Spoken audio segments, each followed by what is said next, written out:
أعوذ بالله السميع العليم من الشيطان اللعين الرجيم.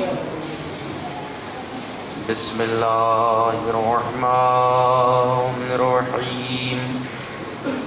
الحمد لله الذي علا في توحده ودنا في تفرده وجلا في سلطانه وعظما في أركانه وأحاط بكل شيء علما وهو في شانه وقهر جميع الخلق بقدرته وبرهانه مجيدا لم يزل محمودا لا يزال بارئ المسموعات وداعي المدعوات وجبار الأراضين والسماوات والصلاة والسلام والتحية والإكرام على النبي الأمي المكي المدني القرشي الهاشمي مولانا ومقتدانا مولا الثقلين جد الحسنين أبي القاسم محمد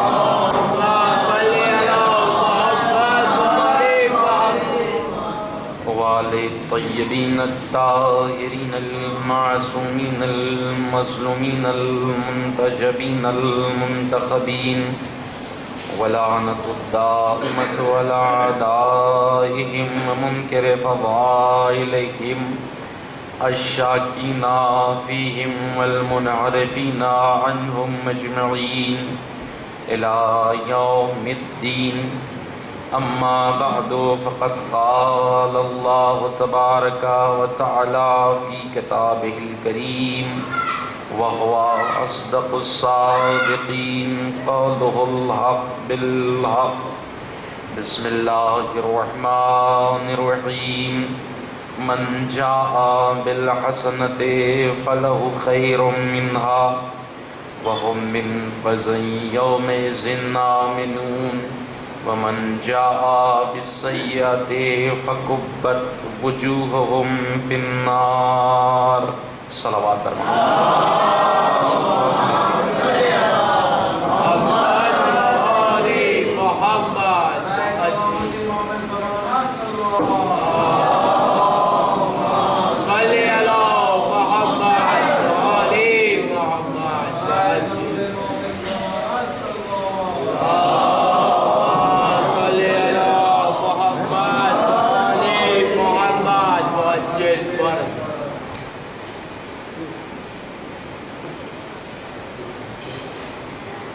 اس آیت کریمہ کی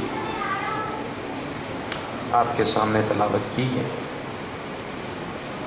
وہ آیت کریمہ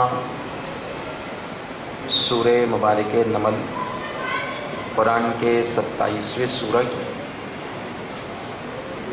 2 متواتر آیتیں یعنی 79ویں اور 90ویں آیت، جس میں ارشاد رب العزت ہو رہا ہے کہ جو بھی میری بارگاہ میں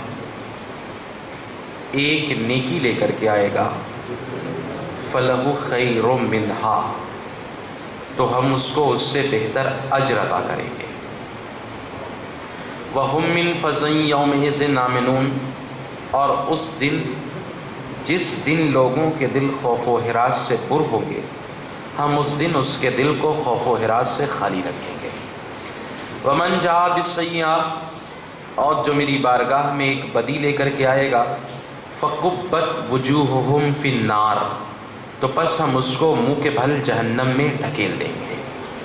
یہ تو رہا آیت کا ظاہری ترجمہ، لیکن سوال یہ پیدا ہوتا ہے کہ وہ ایک حسنہ یا ایک نیکی وہ کون سی نیکی ہے جس کے عوض میں اللہ اتنی بڑی جزا دے رہا ہے، اور وہ سیئے یعنی بدی میں وہ کون ایسی بدی ہے جس کے عوض میں اللہ اتنی بڑی سزا دے رہا ہے۔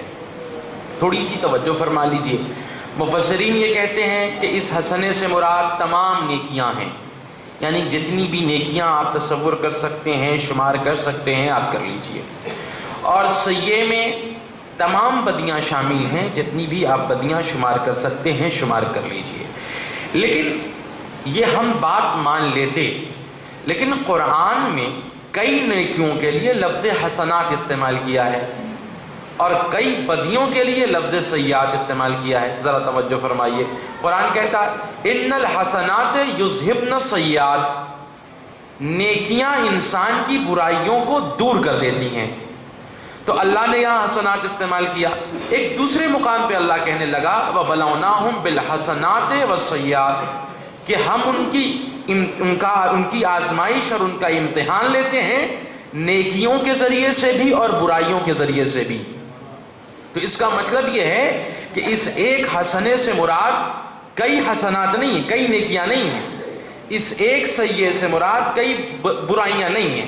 اب آئیے اس کے ثبوت میں ہمارے پاس قرآن مجید کی ایک آیت بھی ہے۔ قرآن کہتا ہے من جاء بالحسنۃ فلہ عشر امثالھا، کہ جو میری بارگاہ میں ایک نیکی لے کر کے آئے گا ہم اس کو 10 گنا کر کے پلٹائیں گے۔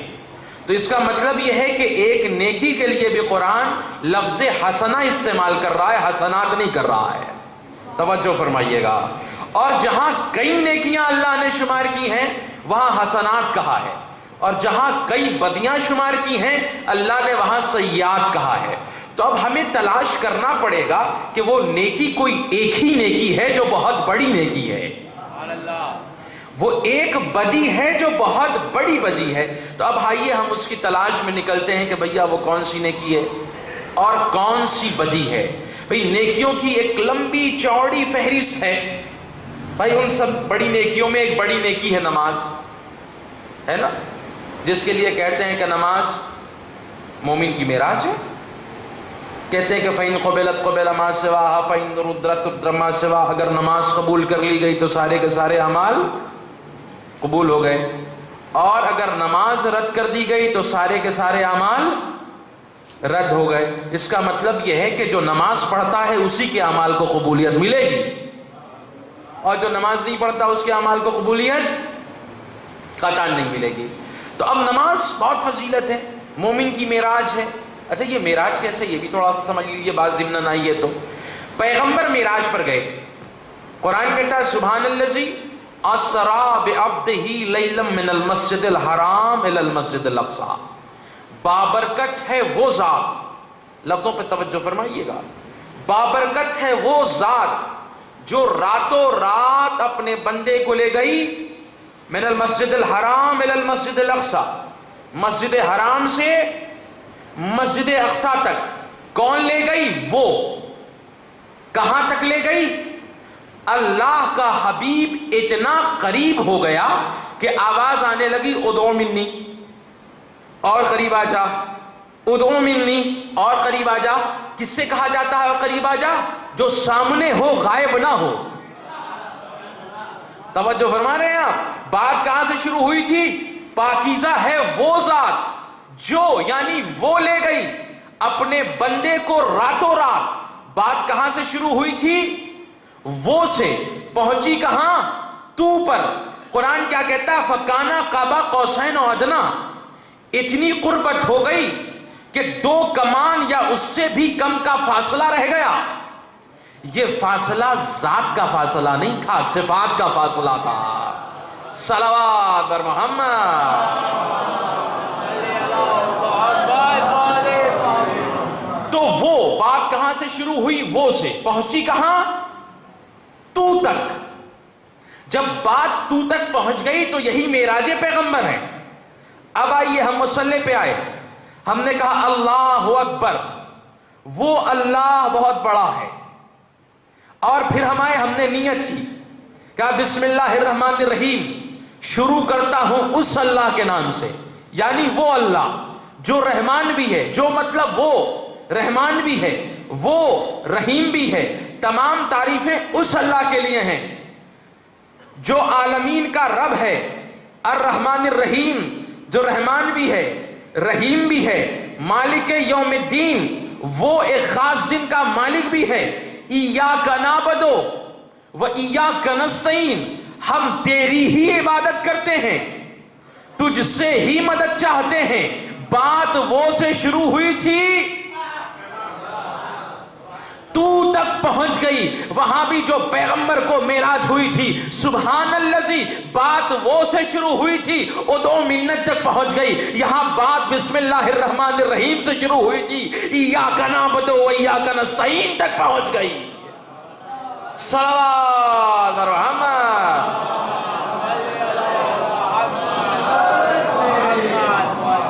یہی معراج ہے.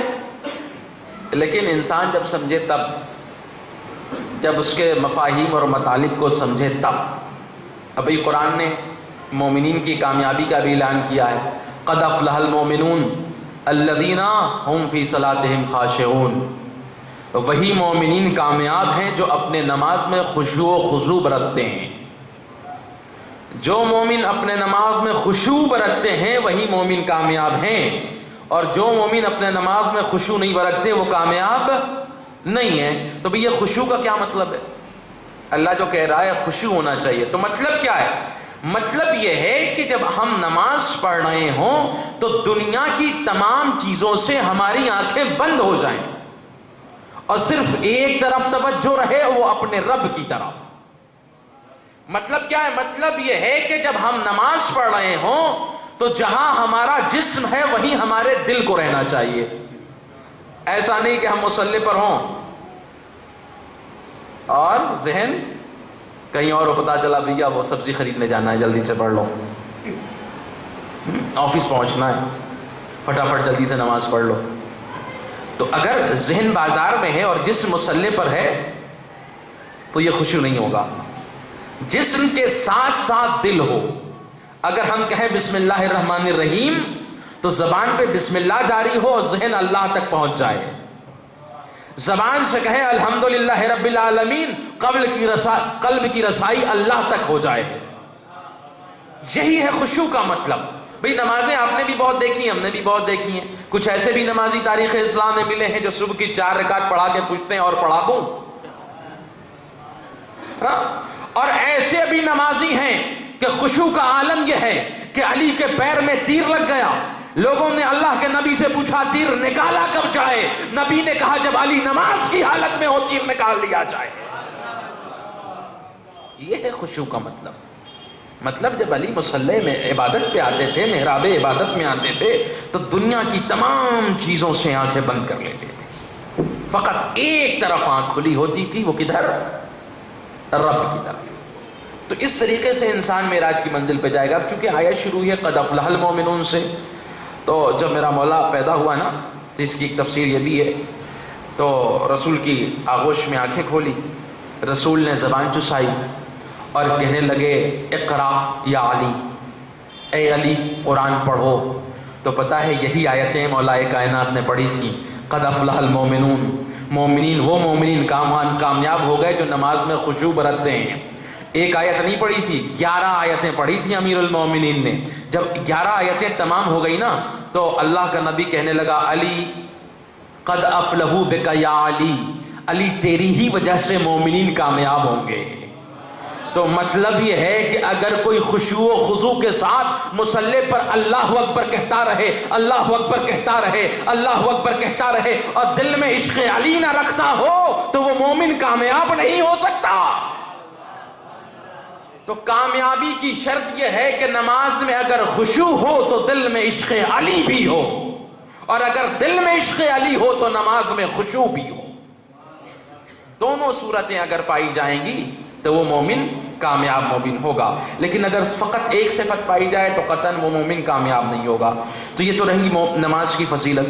دوسری طرف قرآن کہتا ہے فویل للمصلین الذین هم عن صلاتهم ساہون، مقام ویل ہے ان نمازیوں کے لیے جو نماز تو پڑھتے ہیں مگر سستی کے ساتھ پڑھتے ہیں۔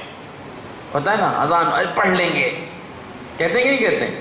اچھا ابھی جاتے ہیں ایک پیالی چائے پی لیں، اچھا سبزی لے آئیں اور پتہ چلا کہ شام ہو گئی، اب بھاگے دوڑے چلے جا رہے ہیں۔ تو قرآن کیا کہتا ہے؟ فویل للمصلین الذین هم عن صلاتهم ساہون، مقام ویل ہے ان نمازیوں کے لیے جو نماز تو پڑھتے ہیں مگر کاہلی کے ساتھ پڑھتے ہیں۔ الذین هم یراؤون، اور ان نمازیوں کے لیے بھی مقام ویل ہے جو ریاکاری میں نماز پڑھتے ہیں۔ ریاکاری کا مطلب کیا ہے؟ مصلی پہ کھڑے ہوئے اور دماغ میں ہے کہ کرون والے سمجھ جائیں کہ اس بار جو مولوی آیا بڑا پکا نمازی ہے، یہ ریاکاری ہے۔ مطلب نماز ہو رہی ہے اللہ کے لیے لیکن دل میں خیال ہے کہ محلے والے جان جائیں کہ ہم سے بڑا نمازی کوئی نہیں ہے۔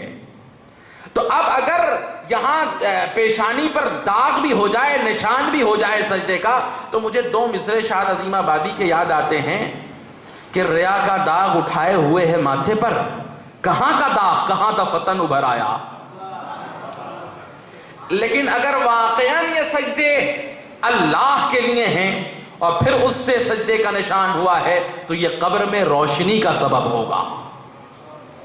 تو نماز ہے مگر اگر سستی کے ساتھ پڑھی جائے، کاہلی کے ساتھ پڑھی جائے، غفلت کے ساتھ پڑھی جائے اور ریاکاری سے پڑھی جائے تو پھر یقین جانیے کہ اس کے لیے جہنم کا طبقہ مقام ویل ہے۔ تو اب اس ایک نیکی سے مراد ہم نماز نہیں مان سکتے، روزہ مان لیں۔ بھائی روزہ باعث تقویٰ ہے نا، کتب علیکم الصیام کما کتب علی الذین من قبلکم لعلکم تتقون۔ روزہ انسان اس لیے رکھتا ہے تاکہ پرہیزگار بن جائے، متقی بن جائے، سرکشی اور بغاوت ختم ہو جائے انسان کے مزاج سے، تو روزہ مان لیا جائے۔ حضرت امیر المومنین علی ابن ابی طالب علیہ الصلوۃ والسلام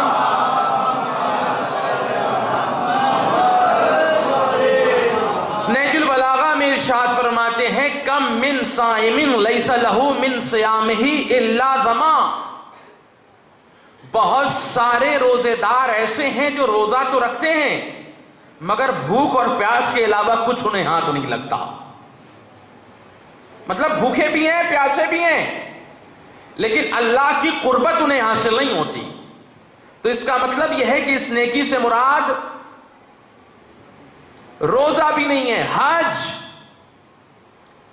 موٹی رقم لگتی ہے آج کل، بچا بچا کر کے چلنا پڑتا ہے تب جا کے انسان کہیں حاجی بن پاتا ہے۔ اچھا حاجی بن جائے اور اس کے بعد اگر کوئی اسے حاجی نہ کہے تو ناراض بھی ہو جاتا ہے، بھیا دیکھیے اتنی رقم خرچ کر کے آئے اور لوگ مجھے حاجی نہیں کہتے، تو ناراض ہو جاتا ہے نا۔ کہتے ہیں بہت ثواب ہے، عمر میں ایک مرتبہ واجب ہے، بہت ثواب۔ لیکن اس کا دوسرا رخ بھی ہے۔ چھٹے امام امام جعفر صادق علیہ الصلوۃ والسلام کا زمانہ ہے، صحابی کا نام ابو بصیر ہے، کہتے ہیں مولا اس بار حاجیوں کی تعداد بہت ہے۔ مولا کہتے ہیں ابو بصیر کہا کیا تم نے؟ کہ مولا یہی کہہ رہا ہوں حاجیوں کی تعداد بہت ہے۔ کیا قریبہ ہو؟ قریبہ ہے۔ ردا اٹھائی اور آنکھوں پہ پھیر دیا، کہنے لگے ابو بصیر اب دیکھنا۔ کہا مولا حاجی کم نظر آ رہے ہیں، جانور زیادہ نظر آ رہے ہیں۔ میں اس مقام پہ ایک جملہ کہتا ہوں، کتنے اچھے ہیں وہ جانور جو ہمیشہ اپنے ہی کردار میں رہنا پسند کرتے ہیں، کتنے بدترین ہیں یہ انسان جو بسا اوقات جانوروں کے لباس اوڑھ لیتے ہیں۔ اس کا مطلب یہ ہے کہ اس سے مراد حج بھی نہیں ہے، جہاد۔ کہتے ہیں کہ جب مجاہد، یہ آج کل والا جہاد نہیں، وہ جو نبی کے زمانے میں جہاد ہوتا تھا، یا پھر جب وارث نبی آئے گا تو اس کے زمانے میں جو جہاد ہوگا۔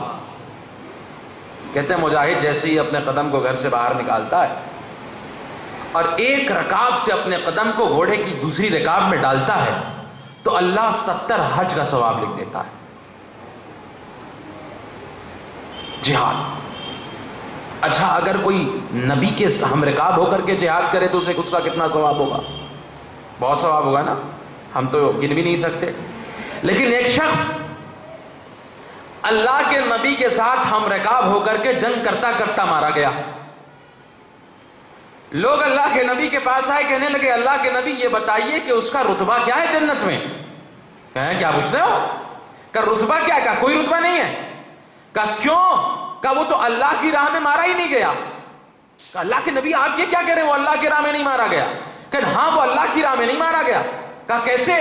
کہا کہ اصل میں اس کا ارادہ یہ نہیں تھا کہ وہ ہمارے ہم رکاب ہو کر کے دشمنوں سے جنگ کرے، مگر جب اس نے دیکھا کہ دشمن بڑے خوبصورت جانوروں پہ سوار ہو کے آ رہے ہیں تو ذہن میں خیال آیا کہ مسلمان غالب آئے گا، جب مسلمان غالب آئے گا تو مال غنیمت کی تقسیم ہوگی، جب مال غنیمت کی تقسیم ہوگی تو ہم کہیں گے اللہ کے نبی یہ والا جانور ہمیں دے دیجئے۔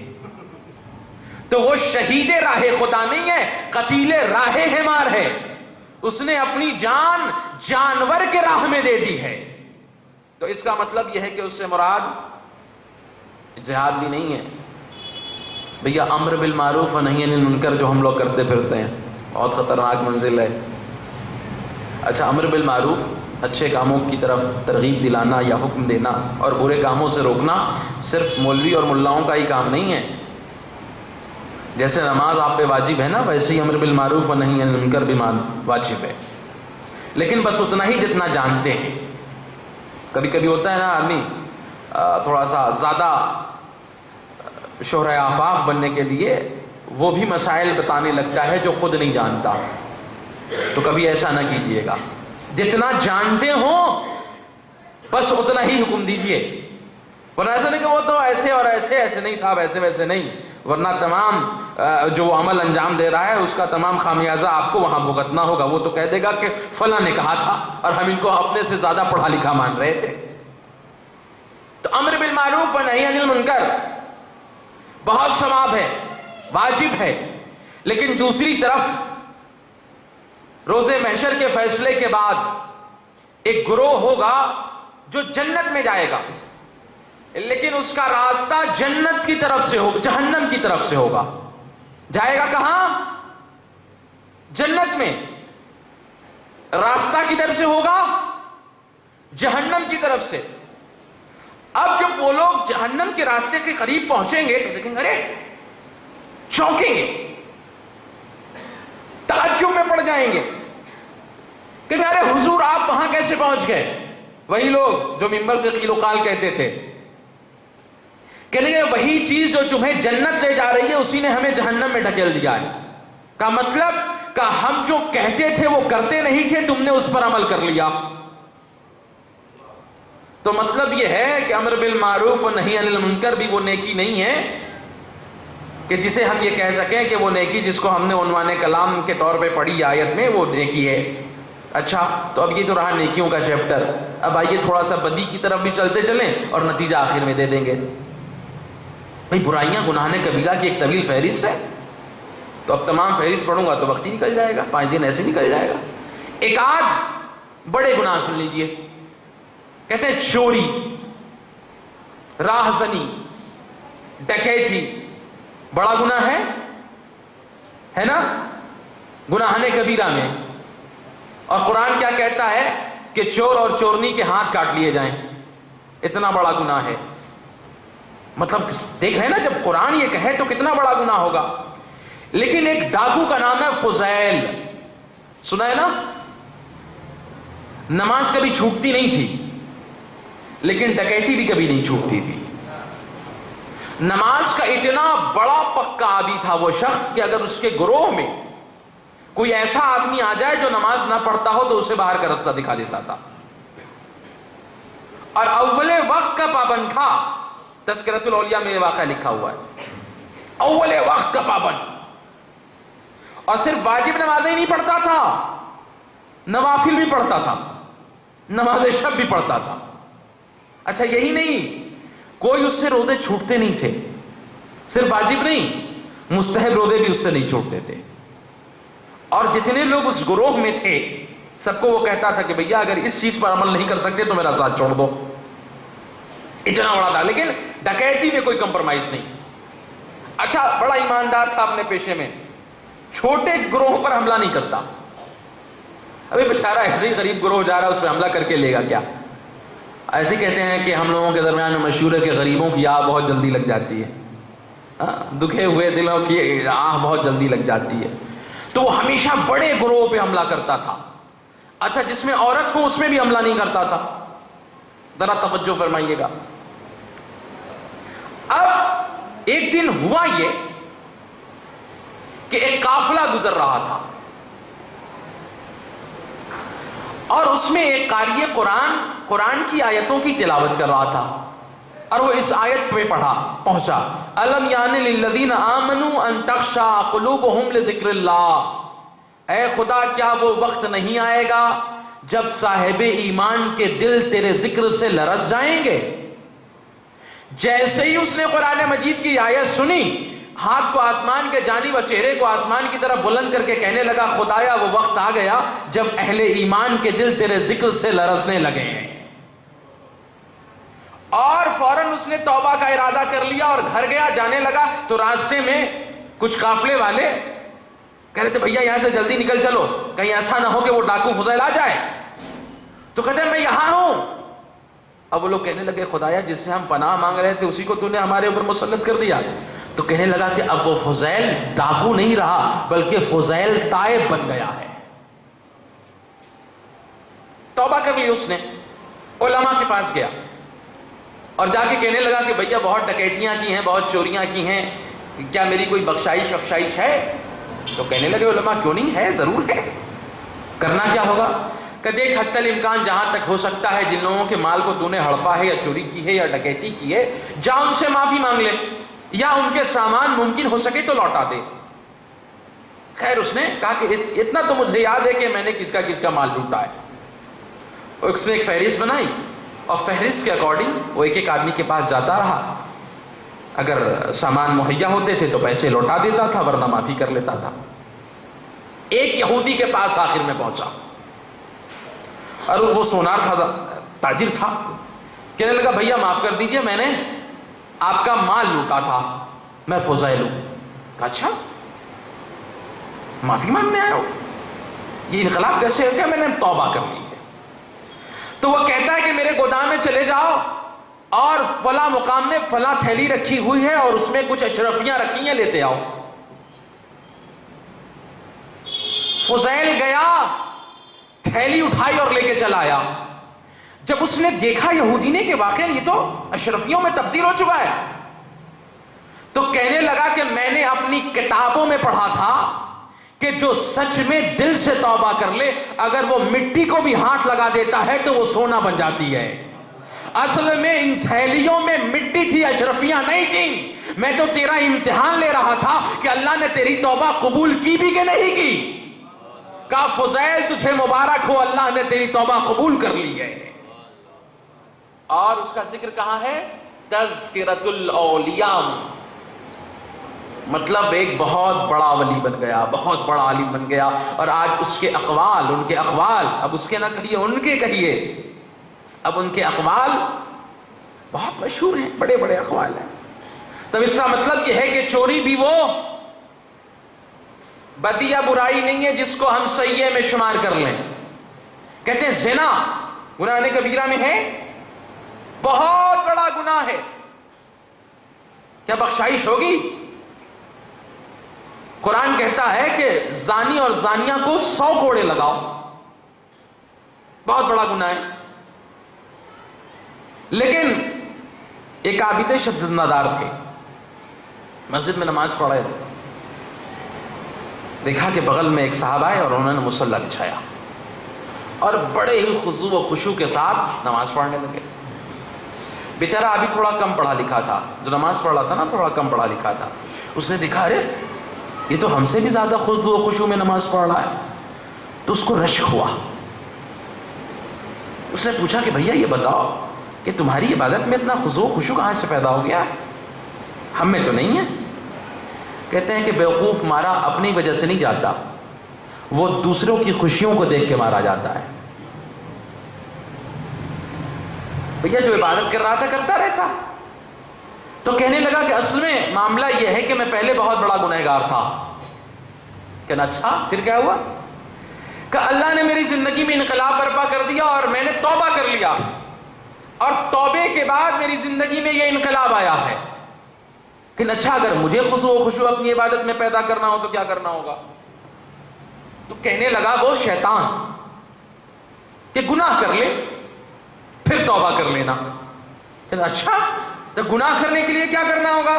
کہا چلا جا فلاں فاحشہ کے پاس. دیکھیں شیطان عابدوں کو، کم پڑھے لکھے عابدوں کو کیسے بہکاتا ہے. اب اس نے جلدی سے مصلی سمیٹا، چونکہ اس کو خشوع و خضوع کرنے کا اب طریقہ مل گیا تھا. مصلی سمیٹا، اس نے طاق پہ رکھا اور وہاں پہنچ گیا. دق الباب کون؟ کہا میں فلاں. تو ہوتا ہے نا کہ بعض اوقات کچھ لوگوں کی عبادتیں بڑی مشہور ہو جاتی ہیں اور پورے شہر میں وہ مشہور ہو جاتے ہیں کہ ان سے بڑا عبادت گزار پورے شہر میں نہیں ہے. تو اس کی بھی عبادت آفاقی عبادت تھی، شہرۂ آفاق عبادت تھی. کون؟ کہ میں فلاں. کہ تم یہاں کیا کرنے آئے ہو؟ تمہاری عبادت کے تو بڑے ہم نے چرچے سنے تھے. کہنے لگا گناہ کے ارادے سے آیا ہوں. دروازہ اس نے کھولا. کہا گناہ کے ارادے سے؟ تم اور گناہ؟ کہ ہاں توبہ کر لوں گا. کہ توبہ کر لو گے؟ کہ اچھا یہ بتاؤ کہ اگر تمہارا خدا تمہیں توبے کی توفیق نہ دے تو کیا کرو گے؟ کہ اچھا مان لیتی ہوں کہ توبے کی توفیق بھی دے، توبہ قبول نہ کرے تو کیا کرو گے؟ کہ اچھا مان لیتی ہوں توبے کی توفیق بھی دے دے، قبول بھی کر لے، لیکن تمہیں اتنی مہلت ہی نہ دے، ملک الموت بھیج کے بلا لے تو کیا کرو گے؟ کہ بات سمجھ میں آ گئی. وہ پلٹ گیا. اللہ نے ملک الموت کو حکم دیا جا اس فاحشہ کی روح قبض کر لے. ملک الموت آیا، اس نے فاحشہ کی روح کو قبض کیا. اب ادھر سے رحمت کے فرشتے چلے، ادھر سے عذاب کے فرشتے چلے. عذاب کے فرشتے کہتے ہیں روح ہم لے جائیں گے، رحمت کے فرشتے کہتے ہیں روح ہم لے جائیں گے. وہ اب عذاب کے فرشتے کہتے ہیں مالک رحمت کے فرشتوں سے کہہ کے دور ہٹیں، اس نے پوری زندگی گناہ کیا ہے. آواز رحمت آئی، عذاب کے فرشتوں ہٹ جاؤ. معبود کیوں؟ کہا اس لیے کہ اس نے میرے ایک بندے کو میری معصیت سے بچا لیا ہے. تو معلوم یہ ہوا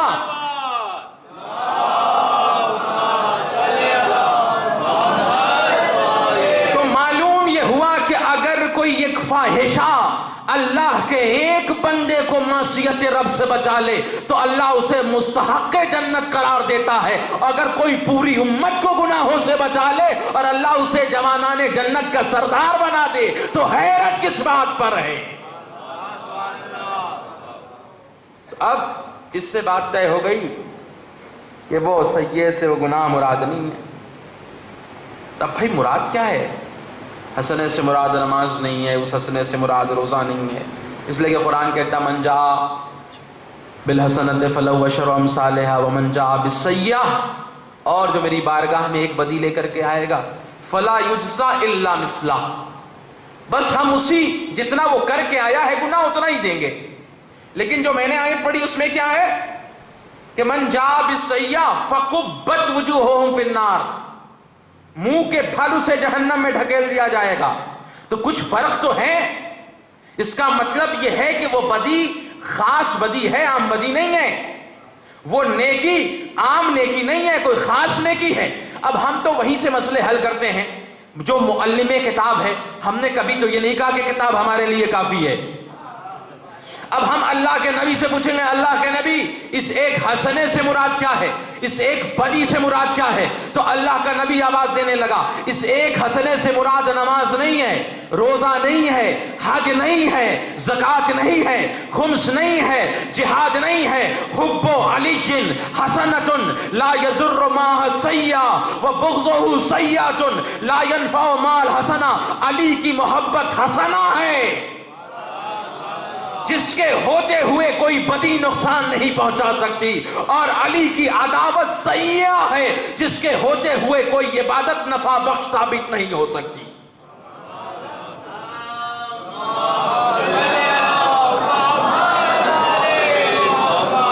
اب ترجمہ کر لیجئے کہ من جاء بالحسنہ، جو میری بارگاہ میں علی کے عشق کے ساتھ آئے، جو میری بارگاہ میں علی کی محبت کے ساتھ آئے گا، ہم اس کو اس سے بہتر اجر عطا کریں گے. اور اس دن جس دن لوگوں کے دل خوف و ہراس سے پر ہوں گے، ہم اس کے دل کو اس دن خوف و ہراس سے خالی رکھیں گے.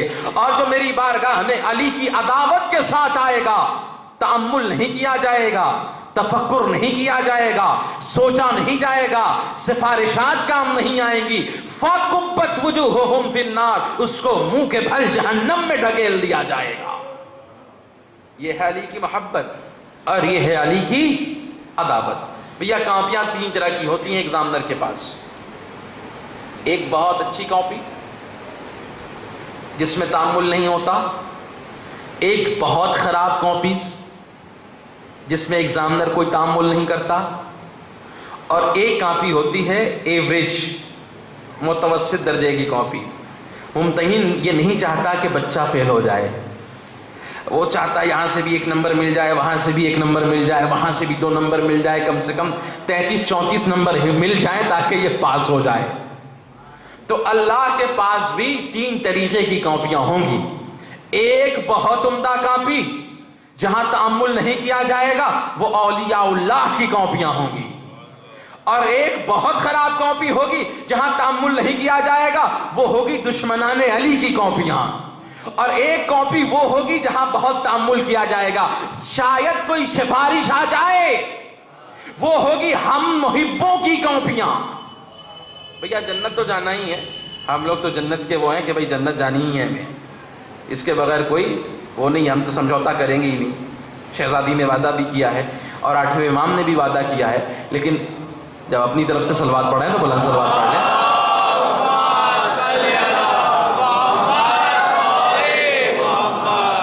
لیکن اس میں ایک اور اضافہ ہے، 8ویں امام نے فرمایا کہ دیکھو ہم روز محشر جنت کی ضمانت لیتے ہیں فیصلے کے بعد، لیکن عالم برزخ کا تمہیں خود انتظام کر کے آنا ہے۔ تو اگر میں آپ سے سوال کروں کہ بھیا آپ کے مورث اعلیٰ کا انتقال کب ہوا تھا، تو کیا آپ بتا پائیں گے؟ نہیں صاحب۔ تو یہ زمانہ جو چل رہا ہے وہ عالم برزخی تو ہے، کون کب مرا ہے کچھ پتا نہیں ہے، تو قیامت تک کا جو زمانہ ہے وہ عالم برزخ ہے۔ امام فرماتے ہیں کہ اس زمانے کا انتظام کر کے آنا، قیامت کے بعد ہم جنت کی ضمانت دیتے ہیں۔ تو جنت ہمیں ملے گی۔ دیکھتے ہیں نا بھائی، جہاں پانی کی شہروں میں کمی ہو جائے تو وہی یوزڈ واٹر کو ریفائنری میں ڈال کر کے اتنا پاکیزہ بنا دیتے ہیں کہ پھر وہ پینے کے قابل بن جاتا ہے۔ تو علی کے چاہنے والے جنت میں جائیں گے، لیکن اس عالم برزخ کا بھی انتظام کیے رہیے کہ جب ریفائنری میں ڈالا جائے گا تو اب پانی پہ کیا گزرتی ہے، پاکیزہ ہونے تک اسی پانی سے جا کے پوچھئے۔ تو اب ہم پر کیا گزرے گی جنتی ہونے تک، اب اسے لفظوں میں نہیں بیان کیا جا سکتا، جو جتنا سوچ سکتا ہے سوچ لے۔ ایک صلوات پر محمد۔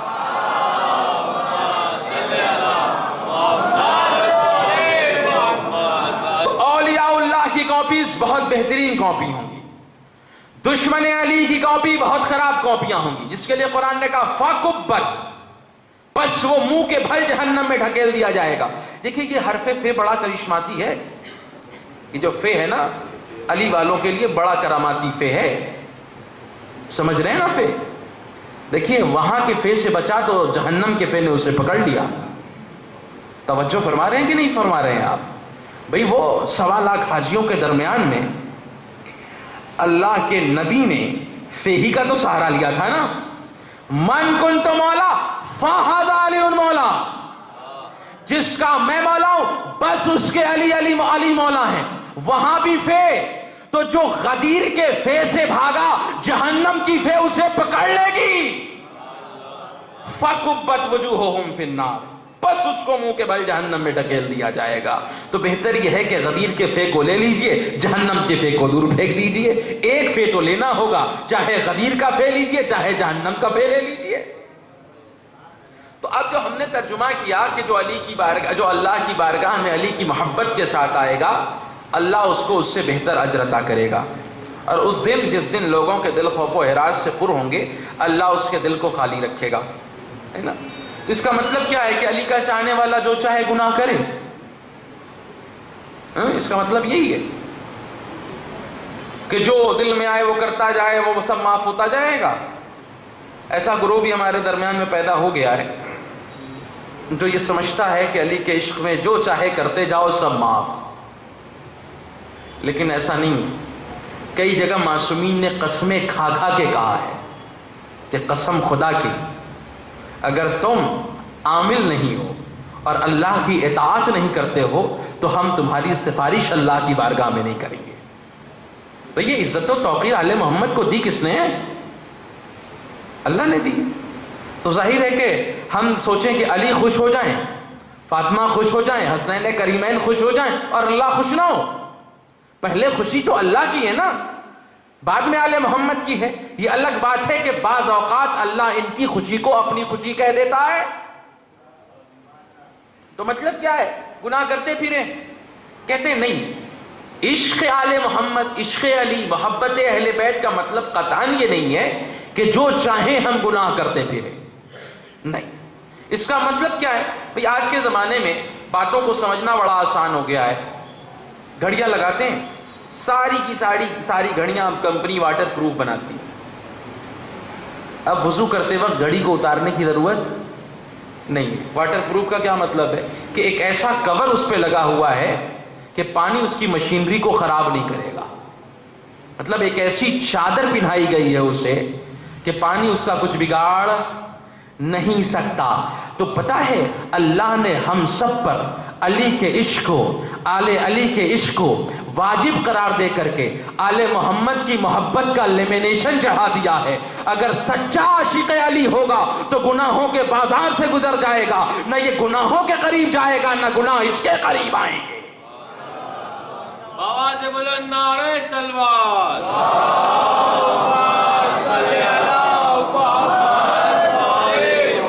عشق کا مطلب یہ ہے کہ جو جس سے عشق کرتا ہے، جو جس کی محبت کرتا ہے، جو جس سے الفت رکھتا ہے، وہ اس کی اطاعت بھی کرتا ہے.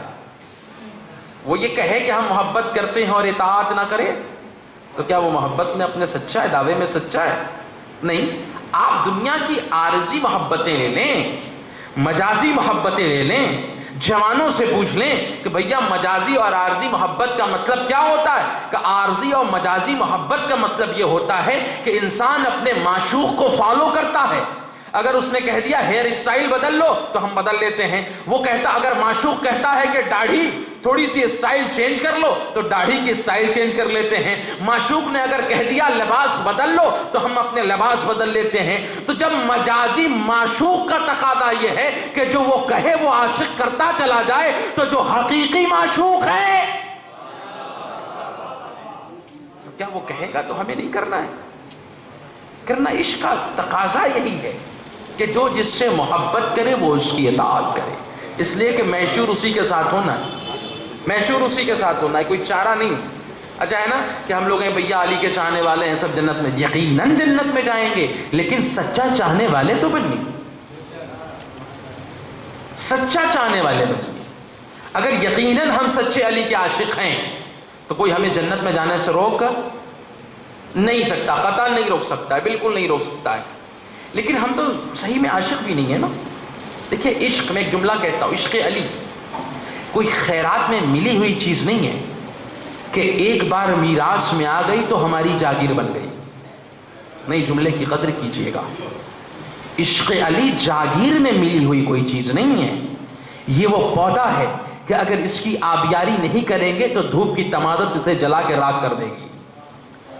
مطلب کیا ہے؟ اگر عشق علی کی آپ آبیاری نہیں کریں گے تو گناہوں کی تمازت اس عشق کو جلا کے راکھ کر دے گی. یہ خیرات میں ملنے والی چیز نہیں ہے. اگر پیٹ حرام سے بھرا ہوا ہو، دل گناہوں سے تاریک ہو جائے اور پھر وہ کہے کہ ہم عاشق علی ہیں تو یقین جانیے کہ وہ عاشق علی نہیں.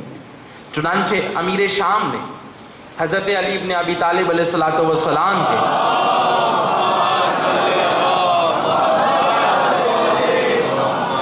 ایک صحابی کو کہا کہ تم میرے یہاں ایک وقت دسترخوان پہ مہمان بن جاؤ. دیکھنے میں تو معمولی بات لگتی ہے نا، ہمیں تو کوئی مدعو کر دیتا ہے تو ہم تو خوش ہو جاتے ہیں، چلو بھیا بڑھیا بڑھیا کھانا، اچھا کھانا ملے گا. لیکن عاشق علی، صحابی ہے مولا کا، کہتا ایک وقت مہمان بن جاؤ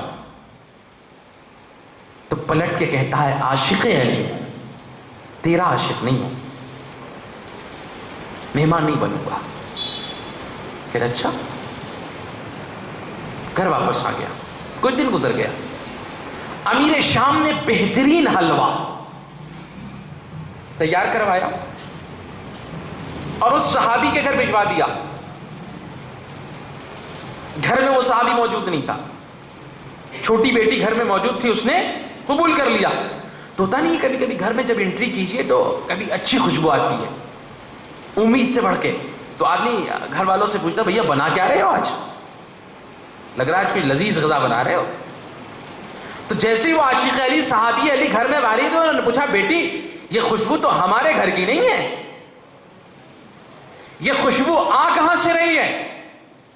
کہا بابا جان ایک دینے والا دینے آیا تھا، وہ حلوہ دے گیا ہے. پلٹ کے صحابی علی نے کیا پوچھا بیٹی حلوہ کھایا تو نہیں ہے؟ کہا بابا چکھ لیا ہے. کہا جاؤ اسے باہر نکال کے آؤ، ممکن جتنا ممکن ہو سکے. کہا بابا کیوں؟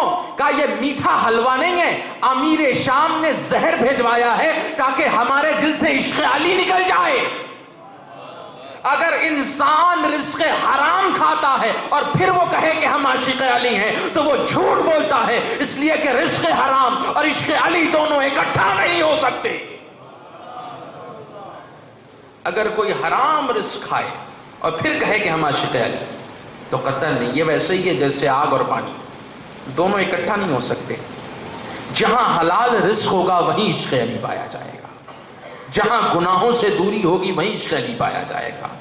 لیکن ہم حرام بھی کرتے رہیں، غلط کام بھی کرتے رہیں اور کہہ کہ ہم سے بڑا عاشق کوئی نہیں ہے، تو یقین جانیے کہ جب محشر بپا ہوگی تو نہ جانے کتنے ایسے لوگ ہوں گے جو گمان میں جی رہے ہوں گے اور ان کے نامہ اعمال داہنے ہاتھ کے بجائے کہاں ہوں گے؟ بائیں ہاتھ میں. وہ کہیں گے معبود یہ کیا ہو گیا، ہم تو ایسی امید بھی نہیں رکھتے تھے. کہ امید تو نہیں رکھتے تھے لیکن پھر انہیں دکھایا جائے گا. جیسے آج تو سمجھنا بہت آسان ہو گیا نا، سب دکھایا جائے گا. ویسے ہی جیسے آپ ریکارڈ کرتے ہیں اور بعد میں ٹی وی پہ بیٹھ کے دیکھ لیتے ہیں، تو ویسے ہی دکھایا جائے گا. اللہ ویسے ہی دکھائے گا تصویروں کے ساتھ. تو پھر انسان کے پاس شرمندگی کے علاوہ کوئی چارہ نہیں ہوگا. پھر وہ وہاں یہ بھی نہیں کہہ سکتا کہ ہم نے علی سے عشق کیا ہے. کبھی کبھی ہوتا ہے کہ انسان جب ہم روز محشر بپا ہوگا اور آل محمد ہوں گے تو یہ کوئی معمولی ہستی نہیں ہے جہاں انبیاء اور اوصیاء کھڑے ہوں گے، اور وہاں ہماری ہمت بھی نہ ہو سکے گی کہ ایسے کردار کا مالک یہ کہے کہ ہم عاشق علی ہیں. ہمت نہیں ہو سکے گی. ایسے کردار کا مالک یہ نہیں کہہ پائے گا کہ شہزادی ہم آپ کے غمگسار تھے، ہم آپ کے لاڈلے کا ماتم کرنے والے تھے. تو شہزادی پوچھیں گی تمہارا کردار کہاں؟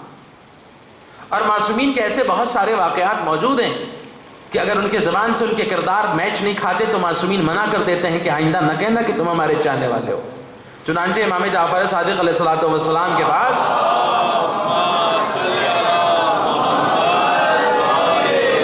ایک گروہ آیا اور کہنے لگا کہ مولا سے جا کے کہو کہ مولا کے شیعہ مولا سے ملنا چاہتے ہیں. مولا کا غلام گیا اور جا کے کہا کہ ایک ڈیلیگیسی آئی ہے فلاں شہر سے اور وہ آپ سے ملنا چاہتے ہیں. مولا نے کہا جا کے منع کر دو کہ مولا ان سے ملنا نہیں چاہتے. وہ لوگ واپس چلے گئے. پھر آئے کہنے لگے کہ جا کے کہہ دو کہ مولا کے شیعہ ہیں. مولا نے کہا کہ جا کے کہہ دو کہ مولا ان سے ملنا نہیں چاہتے. پتہ ہے کتنی مرتبہ وہ آئے؟ 70 مرتبہ آئے. اور مولا نے ان سے کیا کہا ہے؟ جا کے کہہ دو کہ مولا ان سے ملنا نہیں چاہتے. جب 70 مرتبہ وہ آ چکے نا تو آخری مرتبہ تھک ہار کے انہوں نے کہا کہ مولا سے جا کے کہہ دو اگر مولا نہیں ملیں گے اور جب ہم اپنے شہروں کو واپس جائیں گے تو لوگ ہمیں تانے ماریں گے اور کہیں گے بڑے چاہنے والے بنتے تھے، مولا نے ملنے سے انکار کر دیا. مولا نے اجازت دے دی. وہ لوگ اندر آئے، سلام کیا. مولا نے جواب سلام دینے کے بعد اپنا چہرہ پھیر لیا. مولا کون سی غلطی ہو گئی ہم سے؟ مولا نے کہا ایک شرط پہ ہم تم سے کلام کریں گے. مولا کون سی شرط ہے؟ کہا آج کے بعد اپنے کو تم شیعہ نہ کہنا، شیعہ علی نہ کہنا، اس لیے کہ شیعہ علی ایسے نہیں ہوتے. علی کے شیعہ تو ابوذر ہیں، علی کے شیعہ تو سلمان ہیں، علی کے شیعہ تو مقداد ہیں. جن کا کردار ابوذر جیسا ہو وہ شیعہ علی، جن کا کردار مقداد جیسا ہو وہ شیعہ علی. تم شیعہ نہیں ہو. تم اپنے آپ کو فقط کہنا کہ ہاں چھوٹے موٹے محب ہیں، ہلکے پھلکے آل محمد کے چاہنے والے. اسی لیے معصوم نے فرمایا نا کہ جب تم اچھے اعمال انجام دیتے ہو تو لوگ ہمیں اچھے ناموں سے جانتے ہیں، اور جب تم برے اعمال انجام دیتے ہو تو لوگ کیا کہتے ہیں؟ فقہ جعفری سے تعلق رکھنے والا جا رہا ہے. اکثر یہ الفاظ سننے میں آتے ہیں، ارے بھائی یہ شیعہ ہیں، ایسے ہی ہیں. میں نے تو اپنے کانوں سے سنا، نہ جانے آپ نے سنا ہے کہ نہیں سنا. تو کیا شیعت ایسی ہی ہیں؟ علی کے عاشق ایسے ہوتے ہیں؟ نہیں ہوتے، نہیں، ہم نے بنا لیا ہے. علی کے عاشق تو ایسے ہوتے ہیں کہ سر پہ کوڑے پڑتے رہتے ہیں اور زبان سے ان کے سچ کے علاوہ کچھ نہیں نکلتا. کردار دیکھیے عاشقان علی کا. لیکن ہماری حالت کیا ہے؟ لفاظیاں. میں برابر کہتا ہوں ہم لفاظی کے عادی ہیں، لیکن میں کہتا ہوں کہ شیعت ریئلٹی کا نام ہے، لفاظی کا نام نہیں. وہ دوسرے مسلک اور مذہب ہوں گے جہاں زبانی لفاظیاں چلتی ہوں گی، یہاں تو ریئلٹی چلتی ہے. یہاں زبان خاموش رہتی ہے، کردار بولتے ہیں. اور کربلا میں بھی زبانیں خاموش تھیں، کردار بول رہے تھے. اس لیے کہ زبان سے بلایا ہوا واپس چلا جاتا ہے، لیکن جب کردار کی زبان سے کسی کو بلایا جائے تو وہ واپس نہیں جاتا. اور کو کیا امام علی مقام نے بلایا تھا؟ نہیں، امام نے زبان سے نہیں بلایا تھا کہ ہر چلے آؤ. لیکن ہر آ کیسے گیا؟ کردار حسین نے بلایا ہر کو، اور پھر وہ ہر نہیں، ہر علیہ السلام بن گئے. ہم کربلا کے ماننے والے ہیں، ہم کربلا کا ماتم کرنے والے ہیں. ہم نے شہداء کا فرشازہ بچھایا ہے، ہمیں کربلا سے سیکھنا ہے. ہم نے اپنے اعتبار سے زمین سازی نہیں کرنی ہے کہ یہی عقیدہ ہے اور یہی کردار ہے. نہیں، جو کربلا والوں نے ہمیں سکھایا یقین جاتی درس عبرت ہے. میں بار بار کہتا ہوں، ہمارا کیا گیا؟ آپ کا کیا گیا؟ کیا ہمارا کوئی بھائی مارا گیا؟ کیا ہمارا کوئی بیٹا مارا گیا؟ لیکن سیدہ زینب سے پوچھئے کہ بی بی زینب یہ دین کتنی مشکلوں سے بچا ہے. تو سیدہ زینب آواز دیں گی کہ دین بڑی مشکلوں سے بچا ہے. سیدہ زینب کی نگاہوں کے سامنے نانا کا جنازہ اٹھا. یہی نہیں، ماں کے پہلو پہ جلتا ہوا دروازہ گرایا گیا. یہی نہیں بلکہ نگاہوں کے سامنے بابا علی کا بھی جنازہ اٹھا ہے. سیدہ زینب سے پوچھئے، بی بی زینب بتائیں گی کہ میں نے خود اپنے ہاتھوں سے اپنے بھیا حسن کے جنازے سے تیر نکالے ہیں. بی بی بتائیں گی کہ شریعت کتنی مشکل سے بچی ہے. اگر حسین نے کربلا مدینہ چھوڑ دیا ہے تو سیدہ زینب نے بھی ساتھ ساتھ چھوڑ دیا ہے. آپ کیا سمجھتے ہیں کہ حسین کے لیے مدینہ چھوڑنا بہت چھوٹی بات تھی؟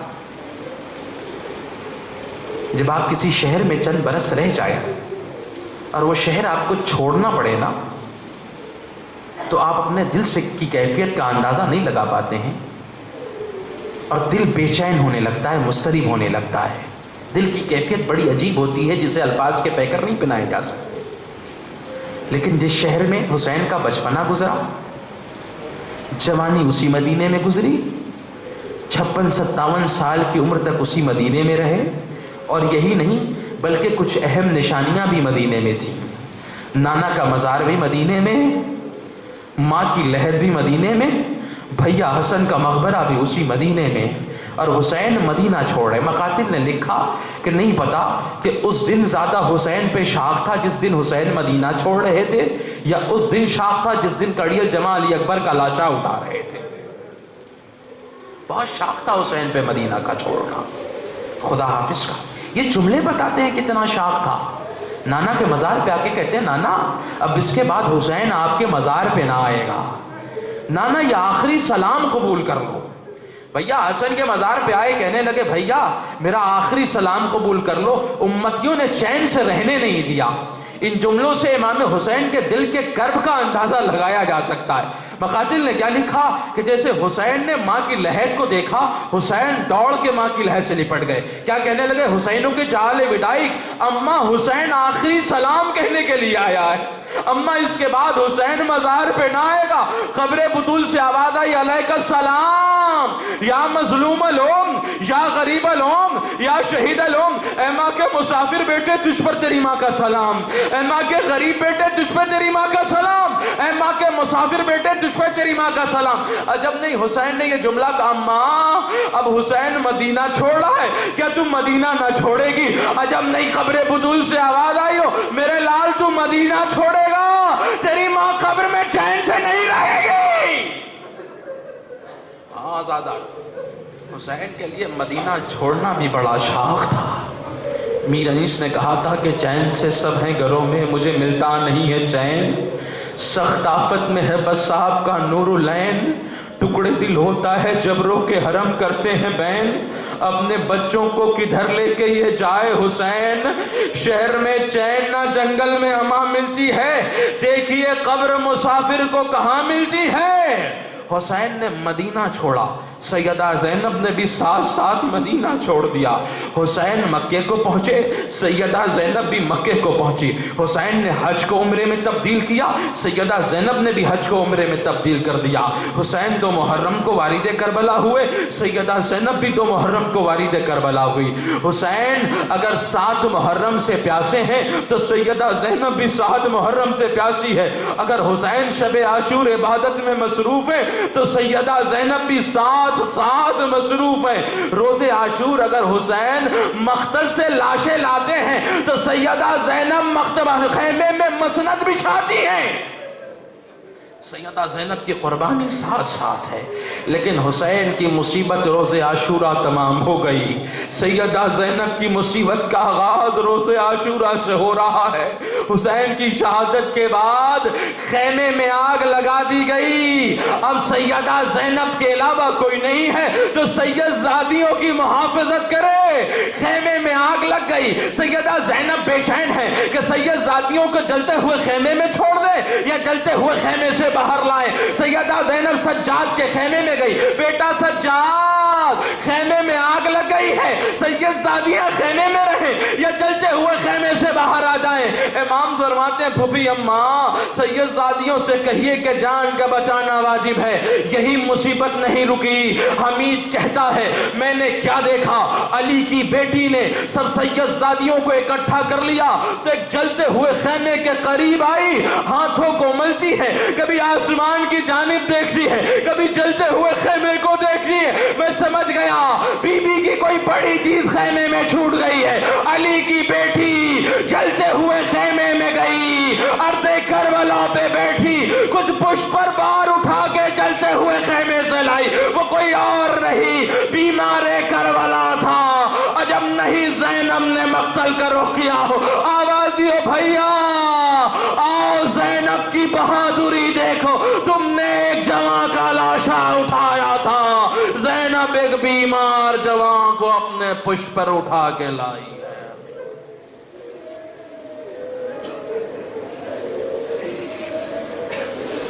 علامت اللہ علی القوم الظالمین سيعلم الذين ظلموا منقلب ينقلبون بحق الزہرا وابیہا وبالہا وبنیہا وسر المستودع فیہا.